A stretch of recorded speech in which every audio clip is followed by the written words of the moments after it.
wonder, does snow stop closings in Colorado?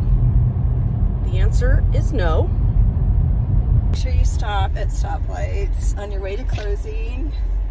We can't wait for our buyer. He's super excited about his new townhome, and we're on our way. 1.5 feet of snow doesn't stop us.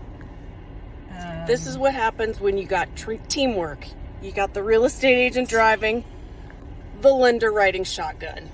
Teamwork makes the dream work. Celebrating closings early on a Friday morning in the middle of a snowstorm. Woohoo! Lots and lots of snow.